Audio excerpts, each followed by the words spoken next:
The FIU Panthers have given the Louisville Cardinals trouble the past 2 years, but with Teddy Bridgewater's arm and a dangerous ground game, the Cards are hoping to build on momentum that began last week. It's the third straight sellout here at Papa John's Cardinal Stadium in Louisville, and everybody's ready for another Saturday of college football.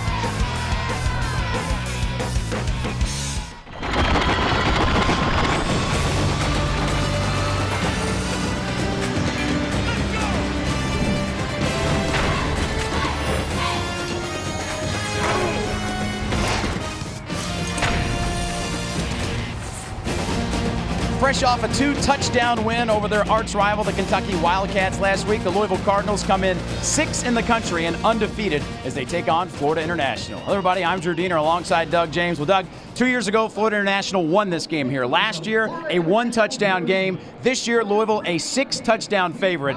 How do they stay focused against what looks like an overmatched FIU squad? Well, I think Louisville's just going to have to come in and approach this like they take the practice field. They're going to have to get better, work on their fundamentals, and come out with a win. Let's look at our Subway impact players of the game on offense and defense for Louisville. Last week, the ground game really got going. Who's going to lead the way today? Well, Michael Dyer will be the key guy. Of course, you'll see Sonoris Perry and Dominic Brown there as well. And then on defense, Preston Brown, the leading tackler. He's the guy that everyone rallies around on the defense. Florida International lost 30 seniors off last year's squad. It's a different squad. How do they stay in this game as we look at our Audi keys to the game? Well, turnovers are the great equalizer. If they can get some, they're going to maybe be in the football game. And then on the other side, they have to just look back at the last 2 years and said, our school played with this school. And for Louisville? Louisville, they want to establish the run. We talked a little bit about the running backs, and then they also want to make sure that they have their head in the football game. Hey, when the Cards win, you win at Papa John's. Get 45% off regular menu price online orders the day after the Cards win. Order online at papajohns.com. Promo code CARDS45. The opening kickoff is right around the corner.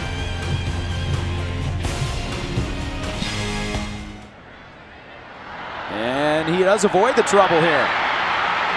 Still looking for the pass the whole way, and it is tipped and incomplete. He was looking for Gerald Christian in the back corner of the end zone. I think it was the pressure was coming from Denzel Perrine. Now, Perrine should have had a sack, but you'll see here, he gets upfield inside the offensive block there. Should have had the sack, but Bridgewater showed again his strength, how nifty he is on the feet. He threw the ball into the end zone for an incompletion, but did not get sacked. Copeland wide to the right, Parker over there on the left side, and you can see the defenses, they will shade his way.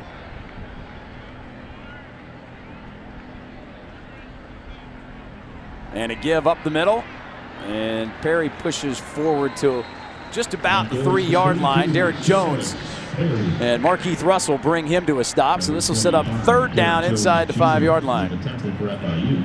Yeah, if FIU can hold Louisville to a field goal attempt here, they're probably going to feel like this is a victory, the way Louisville has moved the ball. So this is really a key play, I think, in terms of setting tempo for the Cardinal offense. They want a touchdown here. You think Louisville would even settle for a field goal if they go incomplete here? This has the feel of a drive that you want 6 out of. I think if they end up with 4th and goal from the 3, they'll probably try a field goal. But let's see what happens on this play. Bridgewater's got 4 options to throw to. He's looking at that corner of the end zone, looking for his target, and it is caught out there, incomplete, out of bounds. Again, Bridgewater looking for that fade pattern over there. Sam Miller on the coverage of Devontae Parker, and it looked just like the play he caught the touchdown a week ago against Kentucky, but we'll get a look at it here to see how far out of bounds he was. Yeah, Parker wanted interference. There was a little hand fighting there. Oh, I don't know. Devontae Parker has that streak going of 9 straight games with a touchdown reception. I think they're going to take a look at this and make sure he doesn't have 10 straight. He is unbelievable. I mean, there have been some good receivers around here. I think it is not an overstatement to say he may be the best. Well, they have had a lot of great ones, but I think he's been the most consistent over a long period of time, that's for sure. He stayed in bounds to not go out of bounds before he even went up. And I mean, the athleticism to keep that left leg in the air, the body control that little maneuver right there takes is absolutely remarkable. I think he got his right foot down. Let's see what the officials say. He's got 20 career touchdown catches, pending the result of this replay. You know what he does so well? You hear about basketball players who are centers who sometimes bring the ball down and play smaller than they are, and then guys that keep the ball up. Here we get another look at this. He's 6'3". It's like he plays like he's 6'7" because he's always up high. Yeah, and great body control as well. He was calling for, he caught it, he got his foot down, and he was calling for interference all at the same time. It has to be inconclusive, and you know, I will say he's got the possession. That's not any, I wouldn't say any question. The question is, does this right foot come down before the left one does? And does it come down inbounds? It's close. I don't know if it's inconclusive. That's the whole thing. Well, if it's conclusive, they will put it on the board. Now, the field goal unit had already trotted onto the field, so we had our answer there, whether they would go for it or not. But Parker rapidly moving up the touchdown reception list. The receiver's right foot comes down inbound before the left foot before the touchdown. Touchdown 21 of his career for Devontae Parker. He's now 12 off the all-time list, held by Ivan Green. And you will not see better body control maybe anywhere at football period this weekend than that right there. That was a terrific play, and again, you have to give that offensive line credit. They gave Bridgewater time to throw, and Bridgewater threw it only where Parker could catch it. Cards to tack on the extra point, and they go right down the field and lead this one 7-0. Devontae Parker, give him 10 straight games with touchdown reception, and this one 7-0 Louisville.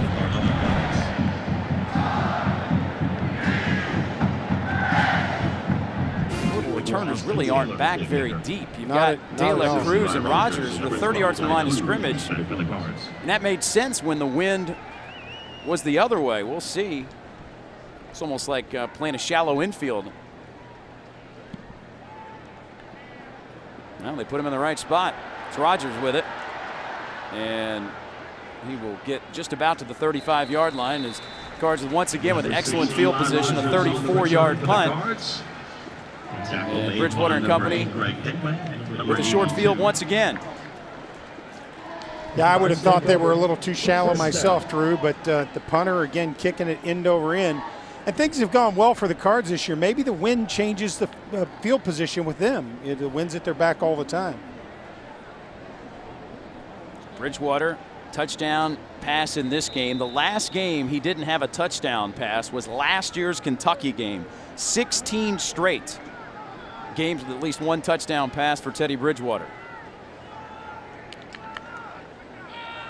And he'll go to the air again this time as it is caught by Parker inside the at the 29-yard line. What a connection these two guys have. Parker's got such great concentration on the ball. I mean, look, you know you're going to get hit here. I mean, there's no doubt about it. That's not going to be an easy reception. You throw the ball out in the flat like that. Came down with it, picked up a nice gain. He's got 3 receptions on the day for 17 yards. Does have the 1 touchdown. Sonoris Perry in that backfield now behind Bridgewater. And he will get the ball, and he's got some room to run, and stood up momentarily by Luis Rosado, and that's about where he ended up stopping. And we'll see, looks like they're marking it just shy here, so another 3rd down. Yeah, Rosado really came up and made a nice lick, and then he got some support back there as well and prevented Perry from picking up the 1st down. Now, if they don't get it on 3rd down here, Drew, I think they probably will go for it on 4th down unless they would give up a sack. But, you know, they're lined up in the I formation with 2 tight ends, so look for a little power football here. Copeland, the lone receiver to that left side. And they'll even bring him in tight and give to Perry. And he's got all kinds of room to run. Sonoris Perry to the 10, the 5, and in.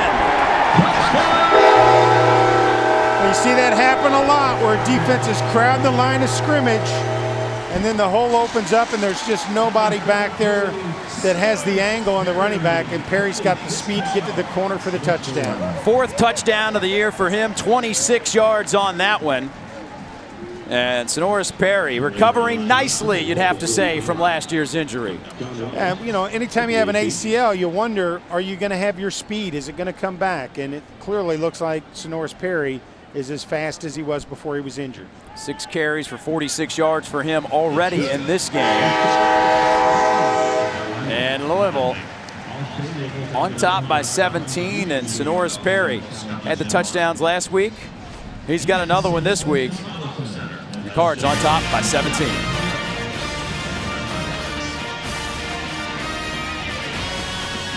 The Cardinals Halftime Report is brought to you by LG&E. Customers first, energy that lasts. Welcome back to halftime here between Louisville and Florida International. Summer's over, and summer usually a time for camp. And there's a very special camp that some Louisville football players have really taken some pride and some ownership in and affecting kids' lives in a positive way. We're going to learn a lot more about this program here today, but first take a look at how some of the Cards football players are really making a difference. Want to go fishing? The sights and sounds of Indian summer camp. For the past 14 years, members of the University of Louisville football team have been coming up here to spend the day with campers. Can I have a hug too, because I like getting hugs from tall people. Thank you. But these campers are more unique than most. Each of these smiling faces is either currently fighting cancer or have done so in the past. I mean, just to see these kids and just the fight that they have, I mean, you can't get no better than that. Their days are spent splashing in the pool, swimming, and learning to scuba dive. They also get to release their inner Robin Hood when they get a shot at letting arrows fly at the archery range. Perfect activities for kids of all ages to have fun. There you go. Thank you, sir. But what the kids most look forward to is the annual handing out of the jerseys. Each year, the university donates jerseys to the camp, and each camper gets his or her own. And then, the players sign them. The bonds formed at Indian Summer Camp don't end when the guys pack up and leave at the end of the day. There you go. Look at things. What do you say, Sid? For a number of former Cardinals, the camp is part of their lives, and they make regular return visits. Buffalo Bills center Eric Wood is one of those Cardinals. You know, it's fun seeing the kids year to year and staying in touch with them, and you know, the opportunity to send back game balls and signed hats, and then get to talk to them about it later. You know, when you see them in the summer, it's just a neat aspect. Eric says the camp happens at a perfect time for him, right before the start of training camp. He says coming to camp helps put things in perspective for him and gets him ready for his year in the NFL. Another former Cardinal with deep ties to the camp is former center Mario Benavides. We had a little girl who had a huge crush on Mario last year, and he actually ended up coming back a second day to be in the talent show with her. So she was singing Justin Bieber, and he's in the background dancing with her. What the camp didn't know is Mario and Amelia Morrissey's friendship wasn't a new one. They met at camp 3 years before and have been buddies ever since. Their friendship is so special, in fact, it was Mario who took Amelia to her prom.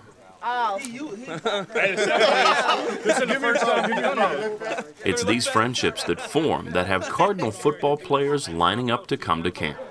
This year, 19 made the trip to Shelby County, more than ever before. I don't know, guys actually like coming. I mean, it was a whole bunch of guys that wanted to come, but they couldn't because of class. I mean, guys actually like coming to this. It's awesome. I would tell a lot of our players to come out here, just experience the moment. I mean, it's a once-in-a-lifetime thing like that. And once you experience the moment, then you can come back and stuff like that. Tell players and stuff like that to come back. 1, 2, 3, go Cards! Nice job. Awesome. Well, it certainly is a great story that we're going to learn more about here in a moment as the president of the Kids Cancer Alliance stops by and tells us more about the program and the kids today who are in attendance. That's all coming up next here at halftime of Louisville and Florida International. Well, plenty of things we could choose from for our forward drive of the game, but how about the feel-good one that just happened a moment ago as you see Will Gardner and Michael Lee Harris for our forward drive of the game. Michael Lee Harris sat out last season with an ACL tear. It was his second ACL tear he had to recover from between catches. He caught a swing pass earlier and gets the touchdown right there. And Gardner very sharp on a drive, 6 for 6, moved the team right down the field, and he'll get another opportunity right here. Harris, of course, started all 12 games the regular season his freshman year, caught 37 balls for 455 yards and 2 touchdowns. Of course, by the time he's come back to play, there's some other good pass catchers out there in that field to compete with for playing time. As the give goes to Ratcliffe. He's getting a look here as he goes inside the 40-yard line. Caleb Vincent brings him down on the stop. And James Quick will get some work here as well as stepping onto the field. Well, our final score here from Papa John's Cardinal Stadium is 72-0. For Doug James and our entire crew, I'm Drew Diener. As the Cards move to 4-0 on the season, they have the week off next week. Their next game is October 5th against Temple. Your final score, once again, 72-0, as the Cards roll up 464 yards of offense. We now join ABC's College Football Countdown, already in progress.